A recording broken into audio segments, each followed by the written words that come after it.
KPCC camp എക്സിക്യൂട്ടീവിൽ K Muraleedharan പങ്കെടുത്തില്ല. മുരളീധരന് പുറമെ VM സുധീരൻ, മുല്ലപ്പള്ളി രാമചന്ദ്രൻ എന്നിവരും യോഗത്തിനെത്തിയില്ല.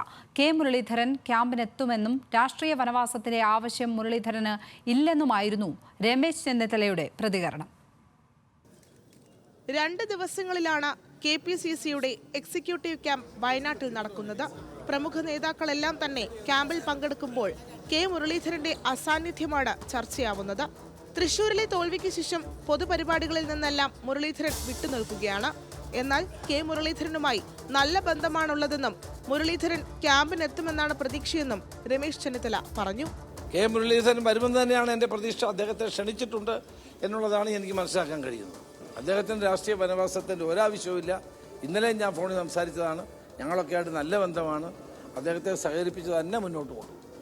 MLA MP-മാർ, KPCC അംഗങ്ങൾ, DCC വിവിധ പോഷക സംഘടനകളിലെ അധ്യക്ഷന്മാർ എന്നിവരാണ് ക്യാമ്പിൽ പങ്കെടുക്കുന്നത്. കേരളത്തിന്റെ ചുമതലയുള്ള AICC general secretary Deepa Das Munshi, പ്രതിപക്ഷ നേതാവ് VD സതീശൻ, കോൺഗ്രസ് പ്രവർത്തക സമിതി അംഗങ്ങളായ ശശി തരൂർ MP, കൊടിക്കുന്നിൽ സുരേഷ് MP എന്നിവർ മുഴുവൻ സമയവും ക്യാമ്പിൽ പങ്കെടുക്കും. വിശദമായ ചർച്ചകൾക്ക് ശേഷം പ്രവർത്തന മാർഗരേഖയ്ക്കും യോഗം രൂപം നൽകും. ന്യൂസ് മലയാളം, വയനാട്.